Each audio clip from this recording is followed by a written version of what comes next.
Hello. In this screencast, I'll walk through how to generate an access token manually using Confidential Authorization Code Grant authentication.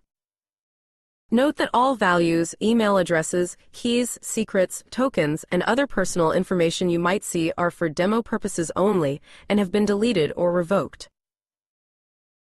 Access tokens are needed to make calls to Docusign APIs. To follow along with this video and get an access token, you will need to have these things first. An integration key.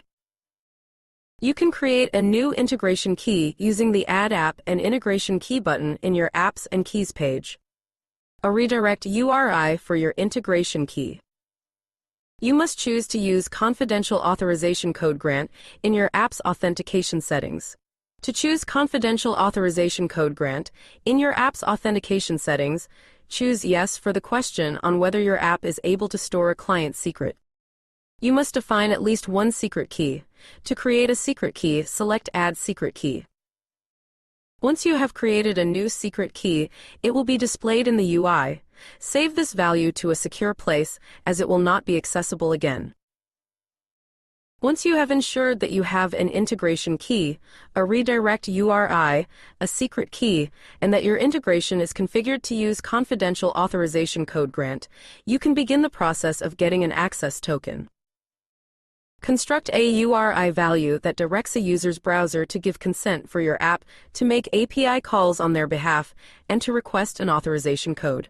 The URI value includes a base path for the Docusign authentication service.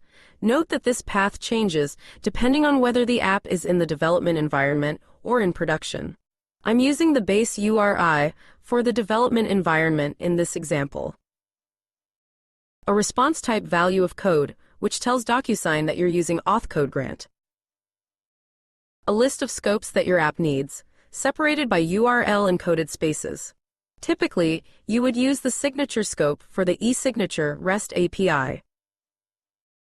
You will also need your app's integration key to add for the client ID parameter. And finally, a redirect URI that matches one of those configured for your app. Once you've built the consent request URI, you can open it in the browser. If you haven't already provided consent, this will open a window prompting you to log in and grant signature permission to your app. Log in and choose Allow Access. Next, Docusign returns a URI containing an authorization code to the redirect you specified earlier. In this example, I used example.com, so it is loaded directly by my browser. The URI of the page will contain the authorization code that you need to provide for the code parameter used in the next step.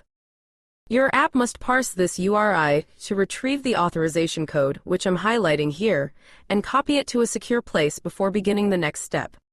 Now that it has consent and the authorization code, your app can exchange it for an access token by issuing a POST request to the Docusign Authentication Service API. For this example, I'll use Postman to make the request using the development environment. This request contains two body fields. Grant type, which should have the value authorization _code. And code, which contains the authorization code that I just saved. You must also supply an authorization header. The value of this header is the word basic, then the base 64 encoded combination of your integration key, the colon character, and your secret key. In this example, I will use the BTOA function to base 64 encode these values. The GUID beginning with 5C2 is my example integration key, and the GUID beginning with 6B1 is my example secret key. Run the function and copy the result. Paste it in to the value of your authorization header and add the prefix basic. Then send the request. If it succeeds, the access token field in the response will contain an access token that you can use to authenticate your Docusign API calls. Thanks for watching.